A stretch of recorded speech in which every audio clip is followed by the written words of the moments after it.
Thank you all for coming this evening.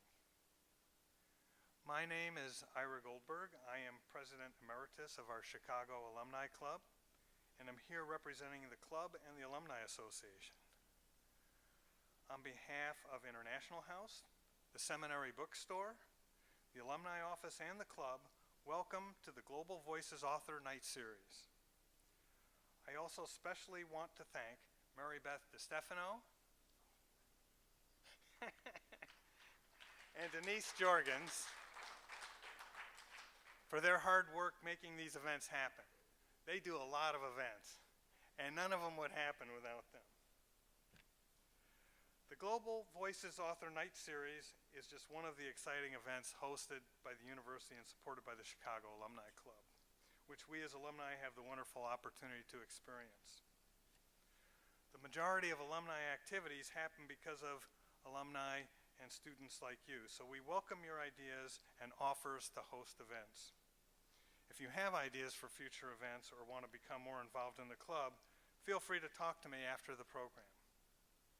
I'd now like to introduce Professor Richard Grossman, our guest speaker tonight. Richard Grossman is Professor of Economics at Wesleyan University. He studied at Harvard University, where he earned bachelor's, master's, and PhD degrees, and also obtained a master's from the London School of Economics. His dissertation looked at bank failures and financial crises, something I expect we'll hear a little more about this evening. His current research focuses on 19th and 20th century financial history of the industrialized world, with a special emphasis on banking crises, bank regulation, stock market performance, and economic policy. Prior to joining the faculty at Wesleyan, Mr. Grossman worked as an international economist at the United States Department of State. He has held visiting faculty appointments at Harvard, Yale, and the Hebrew University of Jerusalem, and has received research support from the National Science Foundation and the German Marshall Fund of the United States. He teaches a variety of courses in economics and even enjoys good student ratings posted on the internet, something not all that common for purveyors of the dismal science. I could go on and say much more, but I want us to have as much time as possible to hear more about WRONG, 9 economic policy disasters, and what we can learn from them. Please join me in a warm Chicago welcome for Richard Grossman.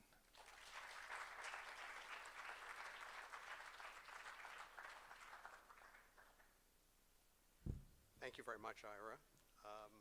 Lyndon Johnson, when he received a very nice introduction, once said, "I wish my parents were here to hear this introduction. My father would have appreciated it. My mother would have believed it."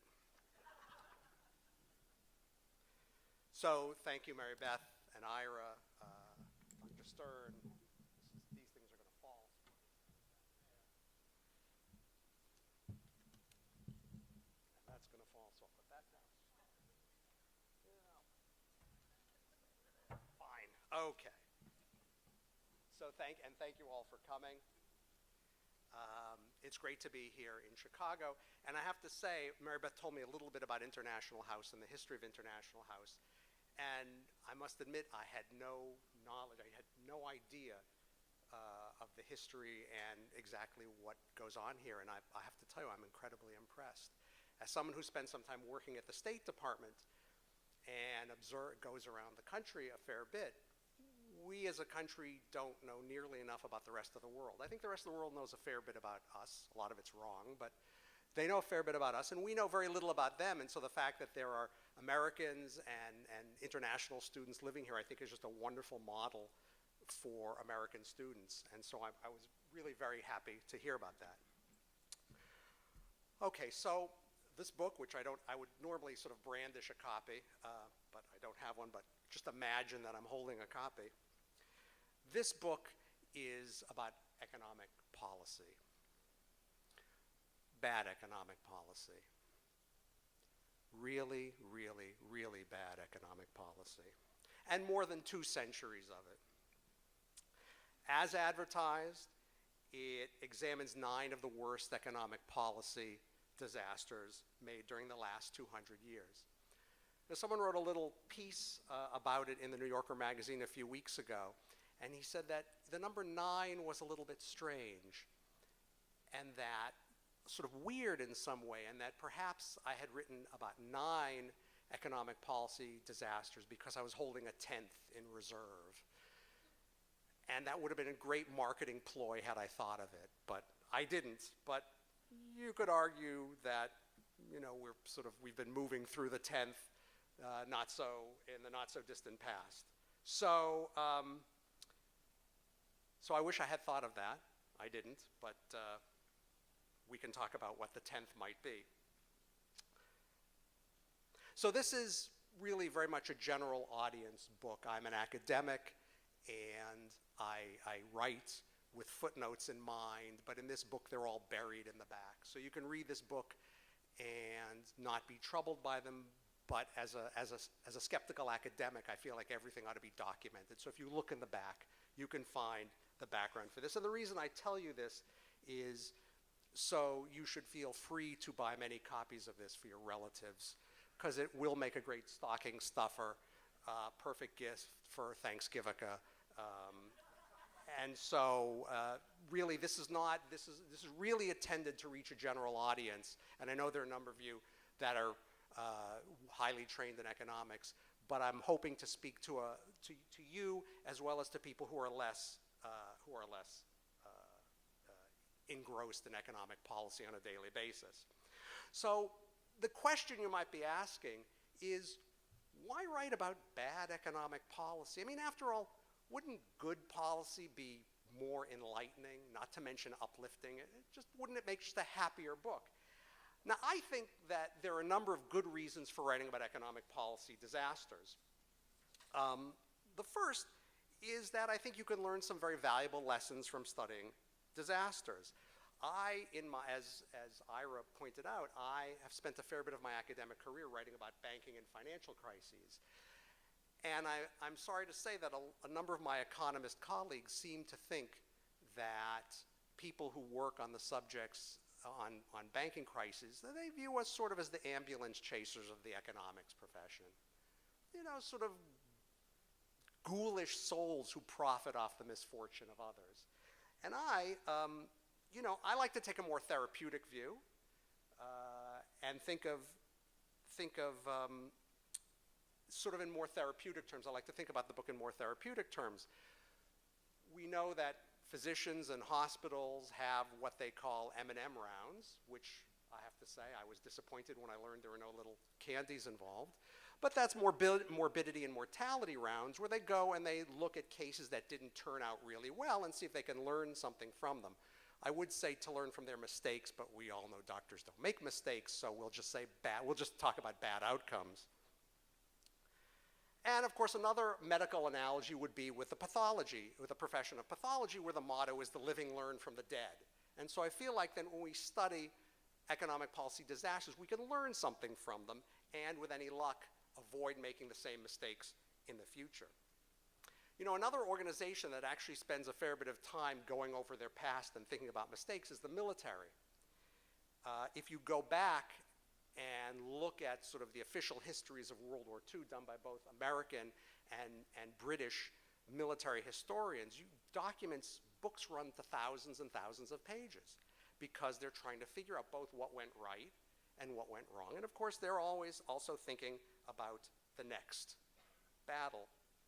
But of course, in medicine and in the military, lives are at stake. And that's perhaps why they spend so much time thinking about things that have gone wrong and fixing them in the future.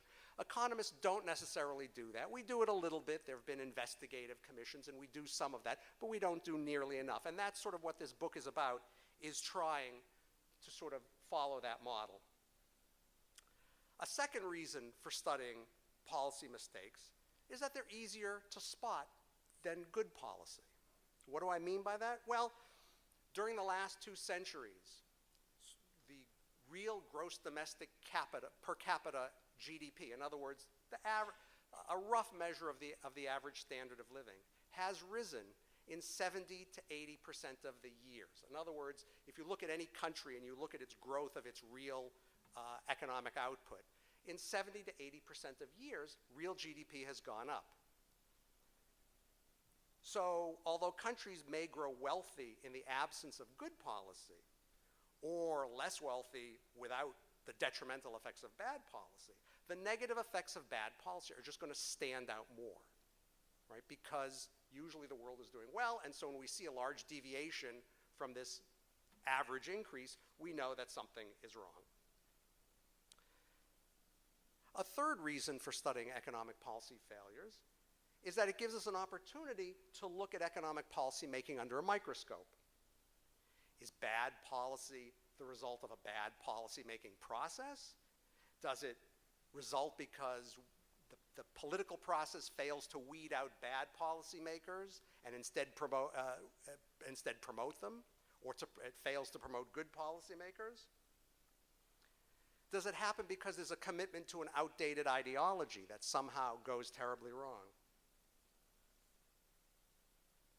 Or does it happen because there are people who are involved in the process who manage to turn the process toward their own benefit and away from the public benefit, to use the process for their own private purposes rather than for the public good? So these are the reasons. This is yet another reason. Now, given that I'm looking at bad economic policy, you may wonder, well, why look at historical episodes of bad policy? Surely the modern world has enough, maybe more than enough bad policy to keep all of us busy for many years. And I agree. And in fact, this book does include discussions of several modern policy failures. But I do think that looking at historical episodes of economic policy failures gives us something that looking at the contemporary issues don't, and that is we get more perspective. We often know more about things that happened in the past. It's true that as an economist, I like great data, and it's true that if you go back and do historical work, sometimes you don't know exactly how GDP grew. You don't know all the data to the extent that we do today, but the fact of the matter is we know a lot more about the shorter and longer term consequences of a number of previous episodes. So, for example, if I were to compare the financial crisis of 1907 with the subprime crisis, we know a lot about the 1907 crisis. It's not an open book to us, but we know, for example, that the crisis led the government to set up the National Monetary Commission. And we know that the National Monetary Commission eventually led to the creation of the Federal Reserve, which is about to celebrate its 100th anniversary. So we know a lot, just in terms of the shorter and longer term consequences. We're still trying to figure out what the shorter and long-term consequences of the subprime crisis are. So it seems to me that it's very useful to work on, to work in areas where we can get some perspective. Another reason for studying historical episodes of crises is, to paraphrase Ecclesiastes, there's really nothing completely new under the sun. As evidence, I'd like to read you an excerpt from an interesting book on financial crises. Tell me if it rings at all true. Within the last 60 years, at comparatively short intervals, the commercial world has been disturbed by a succession of those terrible convulsions that are now but too familiar to every ear by the expressive name panic. Each separate panic has its own distinctive features, but all have resembled each other in occurring immediately after a period of apparent prosperity, the hollowness of which it has exposed. So uniform is this sequence that whenever we find ourselves under circumstances that enable the acquisition of rapid fortunes, otherwise by then the road of plodding industry, I should say plodding industry is one of my favorite terms, we may almost be justified in arguing that a crisis, or that the time for panic is at hand.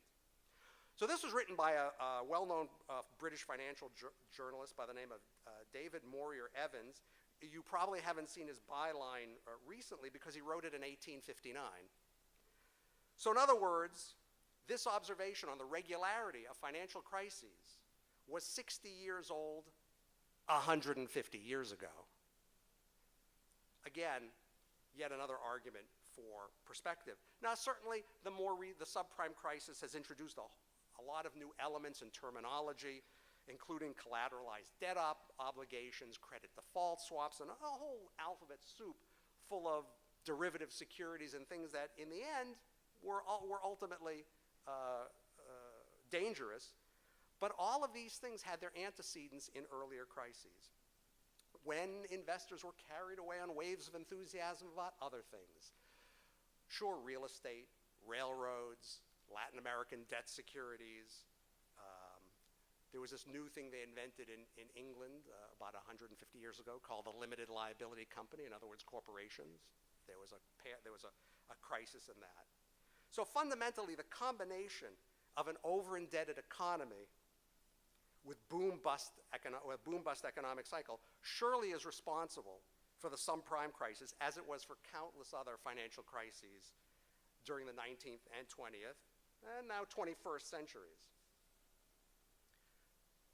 The main conclusion of the book, I'll give you the takeaway. I'm only a few minutes into this, but I'll give you the takeaway right now. I think the main important conclusion of the book is that we get into trouble when policymakers rely on ideology instead of cold, hard economic analysis.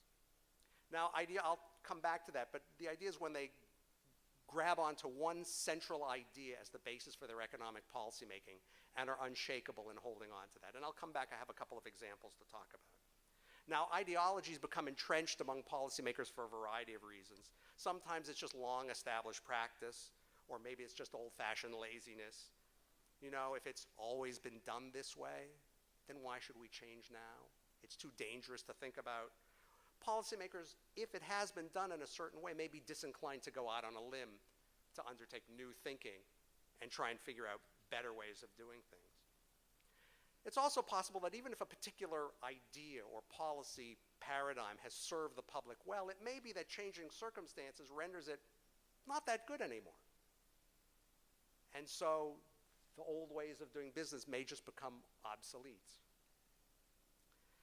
Finally, and not completely out of nowhere, sometimes ideologies come about because there are true believers out there.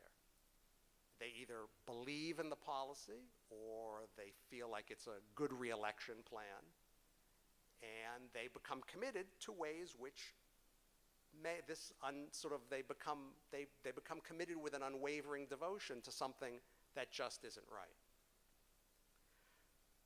The bottom line is that from the studies, from the 9 policy disasters I look at, is that we really get in trouble when we let our economic policy be subservient to some economic ideology, and that we do much better when we rely on our analytical tools. And we have plenty of them. By the way, speaking as an economist several years after the subprime crisis hit, I understand that our tools are not all perfect, but we have tools and we should use them. Now there are other, I sort of there draw some other lessons from the book, and I'll mention a couple of them. And that is, you know, I mentioned before we have to keep in mind the difference between the public good and private good. And we know that every time there's a financial crisis, then we get a reform. And then as soon as in sort of the heat of battle, everyone gets there, everyone sort of gets involved. Everyone wants to bend the reform in their direction. The banks want it in their direction. The market makers want it in their direction. The people sort of want it in their direction. Congress wants to be seen to be doing something. And so it's a difficult time. So we have to bear in mind that we need the process to be as open as possible. You know, we're not going to get rid of these private interests, but if we make the system transparent enough, then it will be transparent to the electorate, and that may well help. Another thing we need to do is we need to be careful about, and again, this is a perfect theme for International House, about nationalistic interests. There are a couple of policies in the book, and I can come back to them later, where countries have done their best to sort of offload the cost of some problem onto foreigners, either by raising tariffs or by imposing high reparations in order to shift costs off domestic residents onto foreigners. This usually ends up being a losing policy. And another, finally, just sort of to round out some of the conclusions, delay is costly. You know, we make a policy, if it's an error, the best thing we can do is to recall it very quickly. Now, this is difficult. Find me a politician who wants to say, oh, I made a mistake, and I want to change. I voted for this policy because I thought it was a good idea, but now I realize it was a lousy idea, and I want to vote, and I'm changing my mind. That's a difficult thing for a politician to do, but to that politician, I would quote John Maynard Keynes, who said, well, when I make a mistake, I change my mind. What do you do? That saying, it's problematic. Okay, there are a number of issues that I could talk about. I'll just mention in terms of things where you might be troubled by this sort of analysis. And I'll mention a couple of them. There are others, but one is that you might be saying, well, wait a minute, we know lots of things today that people 100 years ago didn't know. And so what you're doing is you're Monday morning quarterbacking. And again, when I discuss a couple of these episodes, and I really don't want to talk to them because I love to take your questions, one thing that I've noticed in most of these episodes is that there were people saying, this is a bad idea, you really shouldn't do it. So it's fair to say, yes, people at the time didn't know it would be this destructive. But the fact of the matter is, there are a lot of people who did know, and most of these things were not complete and utter surprises. There were people advocating against, and again, I have a couple of examples. And then, of course, the other thing, and I'll just mention this because it's fun, and that is don't underestimate the consequences of luck, chance. There's a wonderful story about, and it's about an example I'm going to talk about the British return to the gold standard in 1925. And the Chancellor of the Exchequer, that's the Secretary of the Treasury in Britain at the time, the person who made that decision was someone you may have heard of, a fellow named Winston Churchill. And shortly before Churchill made the decision to go back to the gold standard, he had a little dinner party. And John Maynard Keynes was one of the guests, and a couple of other people were guests. And two of the people were anti-gold standard people, and two of the guests were pro-gold standard people. Now, we don't know much about what went on that night. It's not clear if Churchill had already made up his mind to go back to the gold standard, and he was just sort of seeing how badly he'd be skewered in the press by Keynes, because Keynes skewered a lot of people in writing. Or if he really wanted one last, final, definitive debate over whether or not this was a good idea. The only report we have of that dinner party is from a guy who was Churchill's private secretary. And when you read it, it seems like what he's saying is Keynes had an off night. He just wasn't very persuasive that night. Now, it might have happened anyway, but again, could it be that Britain made this huge policy error because an important player had an off night? That's again where some of the luck comes in that it's hard to factor in. So let me just mention briefly, so I'm going to just three more things. I'm going to mention sort of the different episodes that I'm going to talk about, and then I'll talk very briefly about two, and if I'm good on time, I will do that, and then I will be quiet and would love to hear your questions and comments. So the book is divided, not formally, but basically there are three crises from three different eras. There are three from before the 20th century. I've given them very clever titles because that's part of the fun of writing a book. I won't read you the titles, but maybe I will. The first one is about the British policy towards the United States before the Revolution, which I called How to Lose an Empire Without Really Trying. Then there's the American decision not to renew the first and second banks of the United States, which I call Establish, Disestablish, Repeat. One about the Irish famine. There's really no good way of coming up with anything humorous to say about that. Then there are three from the interwar period, one about reparations imposed on Germany after World War I, one about Britain's return to the gold standard, which I've just mentioned, and one about the Smoot-Hawley tariff in 1930. And then in the post-war period, there are three more, the post-World War II period, and one is about Japan's lost decade of the 1990s extending into the 2000s, another one about the subprime crisis, and the final one about the Euro crisis. So what I'd like to do now, again, just take a few minutes and hopefully move on to questions, and that is talk a little bit about the British return to the gold standard in 1925.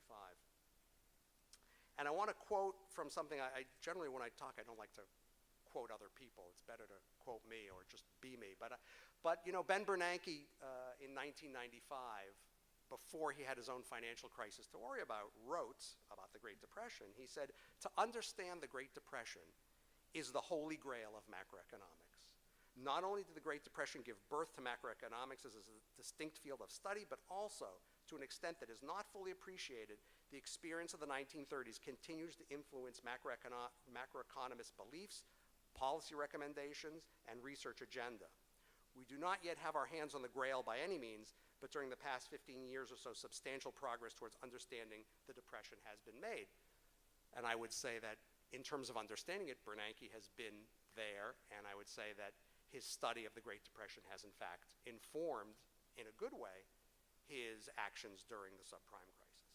Let me just briefly spell out what happened, and again, I won't do this sort of in a technical way, but just imagine it's 1913, and you can buy a quantity of British coal for 100 pounds or a quantity of American coal for $500. And the exchange rate between the two is 5 to 1. So if you're a foreigner, or you're British or American, you don't really care where you get your coal from. 100 pounds is the same as $500. Suppose then World War I comes along, as it did, and prices in Britain triple, and prices in the United States double. So now, this quantity of coal has cost 300 pounds in Britain and $1,000 in the United States. Well, if we maintain the same exchange rate that we had before World War I, that is this 5 to 1 ratio, those 300 pounds of the cost of British coal is equal to $1,500 in US. Well, no one's going to spend, given that American coal costs $1,000, no one's going to spend $1,500 on American coal. And in fact, that's what happened. No one wanted to buy British coal anymore. And of course, the problem then is, how do you make your industry competitive again? Well, you have to cut costs. And it turns out that there are not that many different ways of cutting costs in coal mining, except to cut the wages of coal miners, which they did, which the coal miners are very unhappy about. And Keynes, again, observing at the time, said what they needed to do was to lower domestic wages, and the policy can attain its end by intensifying unemployment without limit until workers are ready to accept the necessary reduction in money wages under pressure of hard facts. In other words, make unemployment bad enough, and they'll take the pay cut. And in fact, they did. They went on strike, of course, and they struck for 9 months. And the entire country, all industrial workers went on strike for 9 days. There was a general strike that pretty much shut the country down. The British Navy had to bring in yeast from the continent because they couldn't get any. I mean, it really interrupted all kinds of things. But it didn't work. In the end, the coal miners lost the dispute, first of many that they would lose over time. But the question is, why did the British go back? Why did they go back and maintain this pre-war exchange rate? Why did they go back to the gold standard in 1925? Well, they had been on the gold standard since 1821, so a long history. And then when you read the history, you see that they were just committed, they were just wedded to this notion, this 19th century notion of, we're on the gold standard, it's part of being the world's most important industrial and financial and military power. And when you read what people said, people yearned for the pound to look the dollar in the face. I don't really think of, I rarely anthropomorphize currencies, but you know, that notion of that. One Frenchman observed that for the British, returning to the gold standard was a question of prestige, a question of dogma, almost a question of religion. And my favorite line comes from The Economist, as it so often does, where The Economist, in sort of the most pompous way possible, writes after the British have returned to the gold standard, Great Britain has made its gesture to the world in the grand manner. Gentlemen, the war with its temporary interruption of our mutual affairs is over. We have the honor to pay in our accustomed manner, if it so be that your account is in credit in our ledgers. You know, we're back in business, and we're better than ever. Well, in short, they did it because of ideology. We've always done it this way, and we always will. Yeah, there were other motivations going on. They wanted to protect the city of London. You might argue that the fact that the British didn't really do that much about the LIBOR scandal, even though they knew that there was widespread cheating, could be attributed to the same reason. But basically, they went back because it had always been done this way. This is the way Britain did business, and we were going to go back to it, whether it was good for us or not. And don't think that they didn't know, because they did know. I've read the correspondence between the governor of the Federal Reserve Bank of New York, Benjamin Strong, and Montague Norman, governor of the Bank of England, and it was clear that this was difficult for them. And at one point, Strong said, well, we're going to raise our interest rate. Would you like to raise yours first? And Norman said, you know, it's necessary for us, we have to raise our interest rate, but we can't do it on our own accord. We have to let you do yours first, raise yours, and then we'll do ours as if we were forced by you. So again, the notion that they knew this was difficult. John Maynard Keynes, Gustav Cassel, who was Swedish equivalent of two of the most widely read economists in terms of the popular press, they were saying, bad idea, don't do it. But the British felt they had no choice. They did it anyway. Again, it's because of ideology. There was no economic basis for it. In fact, all the economic evidence said not to do it. So let me just then talk for a minute or two about the subprime crisis, and again, how I believe that's also sort of that's also an ideologically based crisis. You know, in the press they say the worst financial crisis since the Great Depression, right? That's like been the mantra, and it's true. It has been the worst financial crisis since the Great Depression. And if you needed any proof of that, all you have to do is look to Christina Romer, who was chair of President Obama's Council of Economic Advisors when he took office. And as academics will do, there was some sniping, because Romer had a background in economic history and macroeconomics. She didn't really have a background in economic policy. And there was all this sniping. And so she asked at one point Mayor Emanuel, who was then chief of staff, Rahm Emanuel, she said, well, like, why did the president appoint me as opposed to someone who is more of a policy wonk? And Emanuel said, and she's reported, I heard her tell this story, and I think you can find it online. You're an expert on the Great Depression, and we really thought we might need one. So everyone understood the seriousness of the possibility. So again, what happened? Well, the subprime crisis was the result of a fiscal stimulus. There was 3 tax cuts in the first 3 years of the Bush administration. There was increased government spending on wars in Iraq and Afghanistan. There was easy monetary policy. And there was a fair bit of financial innovation that outpaced regulation. But the decision to cut taxes was clearly made for ideological reasons and not for economic ones. As President Bush said when he accepted the Republican nomination in 2000, he said, today our taxes fund a surplus. Some say that a growing federal surplus means Washington has more money to spend, but they've got it backwards. The surplus is not the government's money, the surplus is the people's money. I will use this opportunity to bring common sense and fairness to the tax code, and I will act on principle. On principle, no one in America should have to pay more than 1/3 of their income to the federal government, so we will reduce taxes for everyone in every bracket. And he did 3 times in 3 years. Again, no thought that, well, it might be nice to have some sort of fiscal cushion just in case, as many states have rainy day funds. No thought that, we're going to war, perhaps we should raise taxes to help pay for the war. Again, without making any comment on the advisability of going to war in Iraq and Afghanistan, economics would say you should find a way to pay for it, and they really didn't. So this combined with very easy monetary policy by Alan Greenspan at the Fed, and again, this is, I haven't read his book yet. I have heard him speak about his book, but I think any argument, there's really no sound argument that there was any other reason for this than they just thought that it should be lower. There was all the economic rules, the policy rules, say that interest rates should have been higher. If you think of something, those of you who are involved in economics, the Taylor rule, interest rates should not have been so low for so long, and that just contributed. Now, why did Greenspan do it? Was he trying to help out President Bush? Was he hoping to be reappointed? Was he helping out the president before a re-election campaign? I don't know. I don't know what was going on, but I do know that all of these things combined to feed the boom in real estate prices. And of course, you have deregulation and financial innovation. And again, my view of these things, and I can come back and talk about this later, is that we're all governed by fear and greed, right? The more profit there is, we're greedy. we're greedy in that we always want more, but we're also fearful. So if you think about someone going out and taking a lot of risk, greed says take risk, you can make more money. Fear says if I take too much risk, I'm going to end up in bankruptcy court. And so I think that this fiscal stimulus pushed us into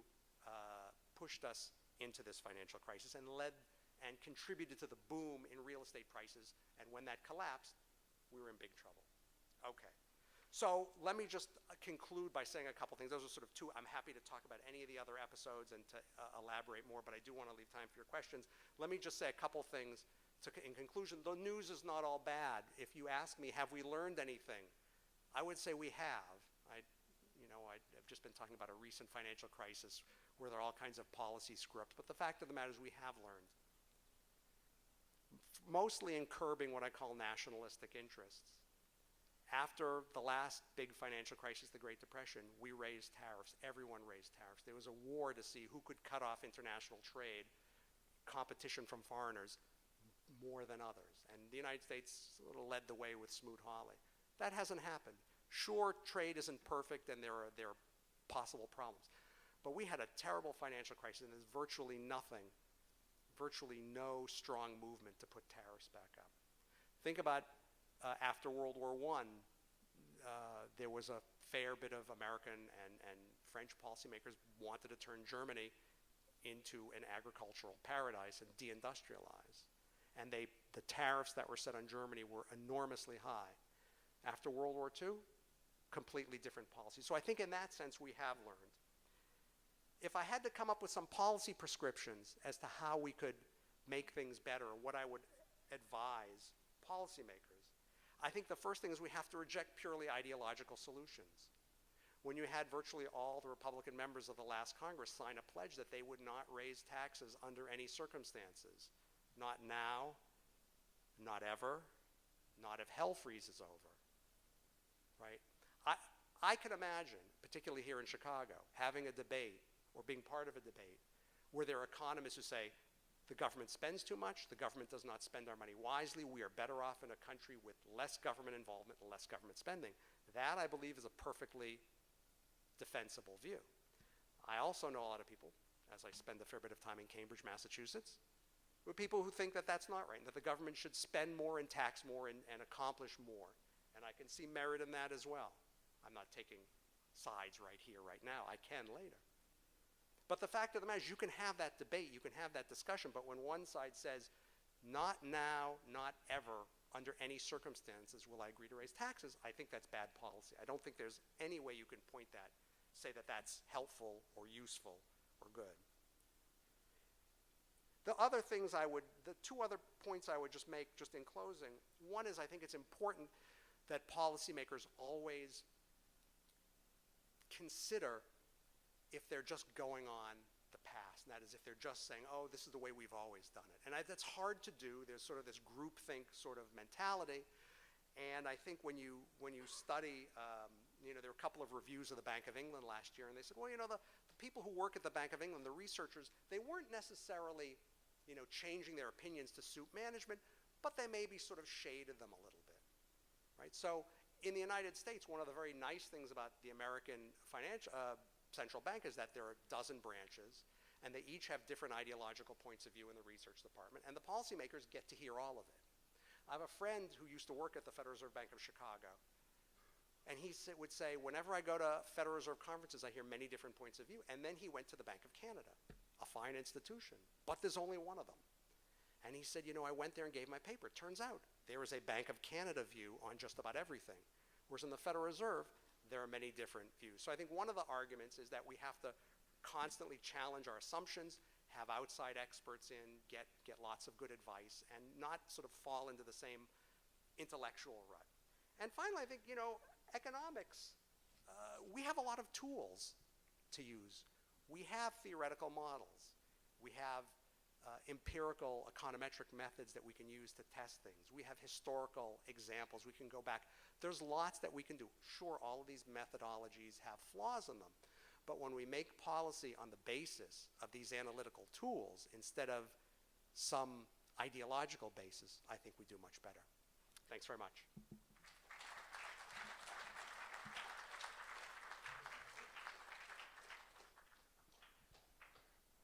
now we have some time for question and answer here. And we have a mic here for any of you that want to come up and ask questions. Since I'm up here and introduced you, I get to ask the first question. So in reading your book and in hearing your talk tonight, you've spoken a bunch about dangers of commitment to just pure ideology and the need to have different views that we can look at and also different tools. In the examples that of the book, including like the return of the gold standard with Britain, there were people on different sides advocating different things, and we did it anyway, or they did it anyway. I mean, we as humans, and yet somehow I get the feel from the book that you're optimistic about the future, that we can learn from these mistakes and keep from doing that in the future. And so I'd like you to say a little more about that, because I'm not sure I see why, because we had people on different sides advocating different ways, and we still went down those roads. No, that's a great question. It's true, we've made a lot of mistakes. We continue to make a lot of mistakes. But I think I'm noticing that there's been more use of formal analysis in policy making. Again, Ben Bernanke, I think, is the perfect example. This is a guy who studied the Great Depression. And if you think of the things that the Fed has done, if you go back 50 years or 60 years and you look at heads of central banks, these guys were not public figures. They operated in the shadows. They operated quietly. No one really knew who they were, and you could really say they were sort of a shadowy group of people. Yeah, there was a governor of the Bank of England, but he didn't really make speeches, and he didn't. Montague Norman, who was governor during this time, he used to travel under an assumed name, and there's a story about him jumping out of a window to avoid talking to a reporter. He was a bit more flamboyant than most, but most of them were sort of, sort of gray bureaucrats, and no one really gave them much thought. Now, when you look at it, everything the Federal Reserve does is on display for everyone to see. Everyone in the newspaper is talking about, are we doing the taper, right? Are we tapering down the quantitative easing purchases? Is that ending now? Bernanke, and again, to his great credit, years ago when I was in the middle of graduate school, I spent some time, a summer, working on Wall Street, and the fellow I was working for spent an awful lot of time trying to figure out what the Fed was doing. And Bernanke has said, and Greenspan spoke in tongues in any case. No one could understand him. A friend saw him at the National Press Club in Washington. I was there last week, and he said, yeah, he couldn't quite figure out what Bernanke was trying to say. He was just sort of running the clock out and not answering the question. And Bernanke says, okay, let me have he has press conferences 4 times a year. This is extraordinary. If you consider the history of central banking, this stuff just didn't happen. People didn't do that. These guys were in the background. They did their thing, we did our thing, and we didn't think about them, or we certainly didn't expect them to be public people. And to Bernanke's credit, he says, you know what? Instead of having people like the guy I used to work for try and guess what we're going to do, why don't we just tell them, right? And that will make the policy more effective by making the policy more publicly known, by stating, this is what we're going to do. First they said, we're going to keep interest rates low or near zero for this period of time. And then they said, no, we're going to do it until the unemployment rate comes down so much. And I think that is just a huge, huge advance on what's gone on in the past. It's really important. Now we don't have to guess. Now it's true. I made this statement to someone in Washington and said, but now we're all trying to guess when the tapering is going to be done and when quantitative easing will be over. The reason why we don't know when quantitative easing is going to be over is because the guys at the Fed don't know, right? They're still working this one out, and I think it's reasonable. You can't expect them to know what they're going to do at every moment or some distance in the future, right? And when you look at the people on the Federal Open Market Committee, the people who make monetary policy, These are some very serious and highly skilled practitioners you have. Some, again, maybe I'm biased. You have a number of well-trained university economists. You have a number of people who've been in the Federal Reserve System for a while. These are not sort of lightweights. You have people who know what they're doing, and I think to the extent that the Fed hasn't said exactly when the taper will end, it's because they're still trying to figure it out, which is it's reasonable not to know what policy you're going to take as circumstances change. But what's not reasonable is saying, well, we know what we're going to do, we just won't tell you. Because that just generates people guessing and making bad judgments and bad decisions on the basis of incomplete information. So to get back to your question, I think that it's really true that, the world has gotten better in a lot of ways. Economic policymaking has gotten better in a lot of ways. Again, as the evidence, no, there have been no major calls for return to tariffs. I think the Federal Reserve and the European Central Bank and what the Japanese are trying to do are perfect examples of institutions and people who have learned from history and are trying to bring those lessons to bear on current policy. So I know a lot of people like to hark back about how great things were, let's say, in the old country. If things had been so great in the old country, they might not have, left. And so I think that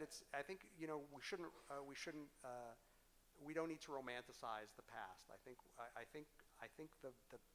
in a lot of ways, economic policymaking is better than it was. Not everywhere and not at all times, but I think we've made a lot of improvements.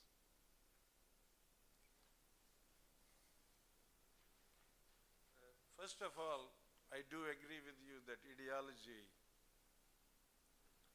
does not work as was shown in Reagan's time, and everybody had to suffer. And he used policy from Arthur Laffer, who used to say he's misquoting me and misusing me in the class here at University of Chicago. So I do agree with that ideologies don't necessarily matter. I have two questions, and I'm going to give you again a background here. One is that the people who are making the policy and are they responsible for the policy, what is their interest? Like you talked about public good and private good or national good or international good. That is what the agreement should be on. The economics and how it is, there are tools, and you only talked about tools which are planning tools. But in all other spheres, because if the things are changing, you have feedback and control tools. Rather than saying this is the policy 2% for next year, you say we think this will work like this. Let us monitor this ingredient and then we'll adjust it according to that. This is done in HVAC, this is done in driving the car. Why not in economics? We got the tools to do that today. The second problem I have is the people who set the policies, and I'm again reminded of two things at University of Chicago. One was Gary Becker, who says all policies are economical, including the family, including the decision to marry. So what we are talking about is the greed and selfishness. And the second was the Institute of Regulatory Research, which was set up here. And they analyzed since 1927 or 1933, 9 regulations which were done. They found out who benefited from it. Then they figured out who was pushing for it. For the tax changes, it was the Big 8. For the airline pilots, to limit that, was the Airline Pilots Association. The admission to medical colleges was the AMA. Big surprise. So is it not possible that in the last 200 years, instead of looking at policy or something, it is the human beings who are selfish, which you pointed out a little bit to greed and and fear. So they are only thinking about their own greed and fear, or my country and this country. So if we thought about the values a little bit, we could have all the tools and we have all the brains and we have all the research. So it's the question of what is the objective and what are the values. I think that's what has gone wrong in my opinion. And that might explain also, if you look at that might be common between the 200 years. So what might be needed is a change in system. By the time people come and catch up with that and find a loophole, then you change the system again. Thank you. That's very good points. I guess the first thing I would say is about the interests of the policy, the people making the policy. What is their personal interest? I think this is really important. I think it feeds back into the whole ideology question, right? I think you want policymakers, again, their personal interest is hard. I mean, that's hard to, do they own a lot of stocks? Do they own a lot of bonds? I mean, you can make people put money in trust, so that there's that. But there are a lot of, as you rightly point out, there are a lot of other things. And I think a lot of this has to do with ideology. I think if you look, again, not to pick on Alan Greenspan, but let me do it anyway. When Bill Clinton was president, he was absolutely foursquare for fiscal rectitude, right? He wanted Clinton to rein in the budget deficit. And then when George W. Bush was president and he suggested tax cuts, Greenspan was standing right behind him when he made the public announcement. Now, the first thing is we want officials, again, politicians are politicians. We elect them because we want them to take positions. But people who run the central bank, we don't want them to have a partisan view. So the thing that the thing that I sort of liked, or one of the things I liked about Ben Bernanke was what I read about him, and that is a lot of his colleagues at Princeton didn't know if he was a Republican or a Democrat. That's the sort of person you want making your monetary policy. It turns out he's a Republican, but like none of his colleagues, because he was more, I guess the question is, he was more of a technocrat. And we've seen in Europe in a couple of occasions where there have been political inability to get things done, they've appointed technocrats in Greece and in Italy. And in Italy in particular, the technocratic government by Mario Monti did extremely well. Turns out it wasn't that popular and he wasn't able to get reelected. But I think the first thing is, in terms of the policymakers and their personal interests, forgetting about whether or not they're putting money in their pocket and we can assume that all these guys are, being somewhat monitored, I think it just reinforces that we need people who are not ideological, whose prime motive is to get it right. And unfortunately, I think this is the problem with a lot of the politicians, which is a bigger problem. I know economists always say, well, they'll let the politics sort itself out. I know it's not that simple. But the fact of the matter is, a lot of the politicians don't seem to be interested in fixing the problem. They seem to be interested in winning the argument or winning the power play. And I think that's very damaging. And I don't know how we fix that. And it doesn't really matter, well, maybe it does matter who's in power, but you see this from both sides. You see bad behavior among the political class. I'd say most recently, I'd have to say since they shut down the government, I'd have to give it to the Republicans in terms of behaving the most badly recently. And then the question of adjusting policy as you go. And I think that's fine. I think that's a little bit where we're at with the quantitative easing. I think that they've said this is what we want to do, and we know that at some point we want to ease, but they honestly haven't figured it out. And I think they're still optimizing. They're still going back and forth, and I think that's fine. I think that's the way it ought to be. So in that sense, I think the central bankers, and again, I think the central bankers are doing pretty well. Now, some of this may be because a lot of them are academics, and I'm an academic, and I just think academics are wonderful and clever. But I really think that in this case, people like Bernanke have got it right. And the fact that, I'm becoming more and more enamored of the Fed's sort of very strange system. There's no other, as far as I know, no other central bank in the world that works just like the Federal Reserve. There are 12, and it all comes from the Great Depression. During the Great Depression, before the Great Depression, when the Federal Reserve was set up, it was set up as 12 independent institutions. And believe it or not, they each conducted their own monetary policy. Now, if you were looking for a recipe for things to go wrong in monetary policy, having the Federal Reserve Bank in New York raise their interest rate and having the Federal Reserve Bank of Boston lower their interest rate and have the Federal Reserve Bank of Chicago conduct open market purchases, and the Federal Reserve Bank of San Francisco conduct open market sales, this was just a recipe for disaster. And after the Great Depression, they said, we need more centralization. We need a more coherent policy-making structure. So what they did is, this is something that will be, for the non-Americans in the audience, will find strange, but Americans will find this hilarious. Historically, if you ran a central bank, your job, you were the governor. And that was sort of the old European title. And if you were the governor of a central bank, you were the head cheese. You were in charge. Before the Federal Reserve was reorganized after the Great Depression, the governors of each of the 12 regional banks was the governor of the Federal Reserve Bank of New York, the governor of the Federal Reserve Bank of Chicago, Boston. After the reorganization, they changed it. All the governors were downgraded to presidents. Now in the American constitutional environment, usually going from governor to president is a promotion. But in this case, it was a demotion, and all these guys were relegated. They were presidents of the regional banks, and the guys in Washington were called the Board of Governors of the Federal Reserve System. So this really, I think this is an important sort of episode not to sort of let pass by. And now you have this sort of collegial, a lot of cross-fertilization of ideas. And again, people who go to the Federal Reserve who have worked there and see just, there's robust argument at all levels, I think, in the Board of Governors and in the Federal Open Market Committee, and also among the staffs. And I think that's having that the sort of intellectual openness and debate is hugely important. There'll be a lot of bad ideas that come up, but we've got a number of very talented people, and we can only hope that this leads to better policy decisions, including, as you argue, sort of reevaluation as you go on. You're right, we shouldn't have the policy and stick with it forever. We should have the policy, and we should have constant reevaluation.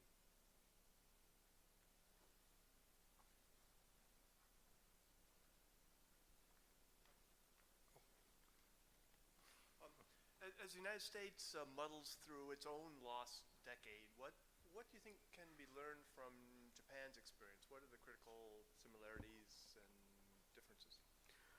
Well, I think the first, in terms of Japan, the main thing that the Japanese did wrong, and this is really stunning, is they just tried to hide. And this is in the book. They just tried to hide it. They spent all this time saying everything's fine, no problem. They basically kept having, they bailed out bad banks. They made bad banks merge with good banks. But not in a way that sort of made either of them better off. Because so much power was centralized in the Ministry of Finance, they ended up doing a lot of shady things that just astonishing, hiding from the public what was really going on until things were really very far advanced. One thing we've learned from the Scandinavian banking crisis later that decade, in the 90s, was that confronting your problems quickly and realizing that they're a problem, making it clear that there's a problem, and fixing it is usually the best way of going about it. So what the Japanese did is the policymakers hid the problem, and then when it came out, it was much worse had they dealt with it sooner. So the first thing I would say from what we can learn from Japan is dealing with things sooner. And I think we've actually done pretty well on that score. The other thing is the Japanese didn't do very well at sort of changing expectations in terms of how, trying to generate a little bit more inflation. And that's something that the Fed still needs some work on, but they're doing much better. Again, the forward guidance and the talking about an inflation target and that inflation could be higher. It's what the Japanese are doing now in full force with Abenomics, is they're actually doing much more in terms of changing expectations. So I'd say what policymakers need to do, what we can learn from Japan is, one, don't hide it, and two, be very upfront about what you're doing and do a lot of job owning. I think you have to say, this is what we're aiming at, and this is how we're going to behave. And I think all these things reinforce each other. The Japanese, it worked out very badly for them. They've had to revamp their entire Ministry of Finance. And so I think those would be the two lessons I think we can learn from the Japanese experience.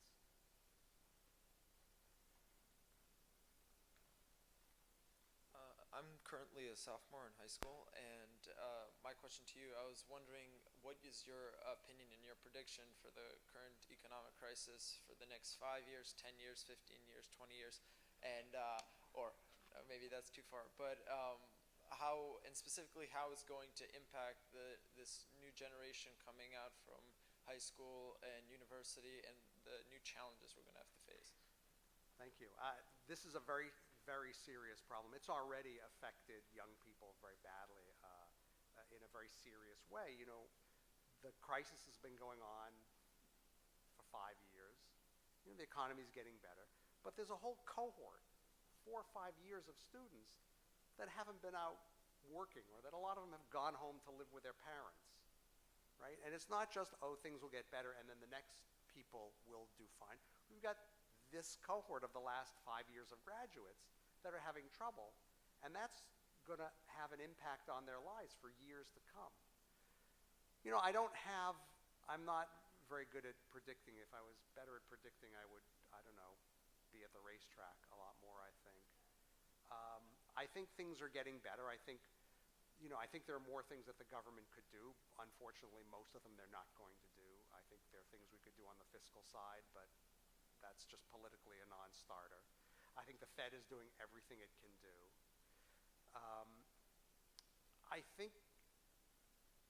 I think we're looking at a few more slow years. I don't think that the economy is going to bounce back next year or the year after. I think things are going to gradually improve, unless, of course, Europe collapses, in which case sort of all bets are off. But I think that we're going to see a gradual improvement. But will it ever get to the way it was before? I don't know. I'm not sure. I'm optimistic. You know, the long-term growth, long-term per capita growth in the United States from, say, we had extraordinary growth after World War II, but basically from 1973 to 2007 was about what it was from 1870 to World War I. The interwar period is, of course, problematic. And I would expect us to get back at some point to 2.5%, 2.75% growth. And I don't see any reason why we can't get back to that, but I don't think the path is going to be quick, and I don't think the path is going to be easy. Like I said, there is this substantial cohort of workers who have missed out. You know, you learn a lot about working not just in school. You learn about it on the job.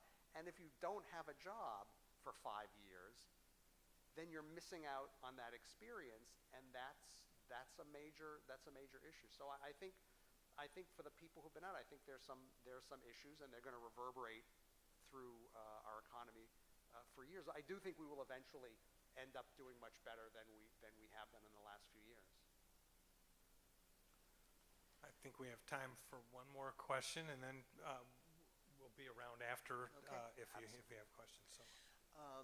Feeding off on what that young man said, there is also the increasing disparity of wealth, and does this change the means by which we adjust financial policy? And second, you mentioned earlier that every financial crisis has been followed by a change in regulations, some sort of compensatory mechanism. We're not seeing that regulatory change going on. In fact, a real fight against it. Would you care to comment on that? Sure. The disparity is an important issue,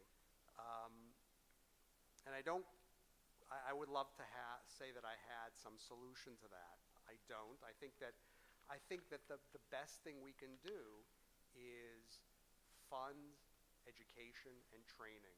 Again, I'm not an expert in that area of economics, but I just think the more qualified workforce we have, the more productive workforce we have, the more opportunities there'll be for American workers to do well. The other thing I would say about I mean, it's easy to say that it's easier to complain about sort of the people at the top, but I think what we need to do is really make sure that everyone has the tools. I mean, just so many simple things. Better public transportation, more infrastructure so that people can get to jobs, more training so that people can get better jobs. I think we need to be more friendly. Will that reverse the trend? Will that reverse the growing disparity between rich and poor? I'm not sure, but I think that can only help. And I think that those are the sort of things that we need to do. In terms of regulatory reform, well, it's not quite as grim, I think, as you point out. I agree, it's not lovely, but Dodd-Frank, which is not a a perfect solution to the things that ail us. But I think that there have been some moves. What I would like to see is, I think we need to have financial institutions and financial transactions be backed up with more capital. I think there's a basic rule of that, a basic philosophy of economics is that we all act in our own interest. And when I go out and take risks, if I know I'm doing it with my money and not money that I've borrowed from someone else or money that the government is going to make good when I go bust, so I think we've got to make sure that institutions and transactions are capitalized and that people have to put their cash on the barrelhead and that they will pay for their actions. I think that goes a long way. The other thing I think is we need more transparency. A lot of these financial instruments were so complicated that the people selling them didn't understand them, the people buying them certainly didn't understand them. I can't remember the name of the city in California where they were sold some product that they didn't understand, and they subsequently went to court because, well, they sold us these things and we didn't understand them, which of course begs the questions of, if they didn't understand them, why did they buy them? But I think greater transparency, greater capital, I think those are the things that we ought to be doing. There's been, but again, as you say, the problem is as soon as the crisis passes, right? There's this great thing, we've got to go out and we've got to do something. So we did something. And the something was, in terms of regulation, was Dodd-Frank. Well, some large chunk of the regulations that are supposed to be part of Dodd-Frank haven't been enacted yet. First, there was a political fight over who was going to lead it because the first administrator of the new Consumer Financial Protection Authority was supposed to write a lot of the regulations. So they still haven't written all the regulations that need to be written. The problem is that finance is becoming ever more complicated.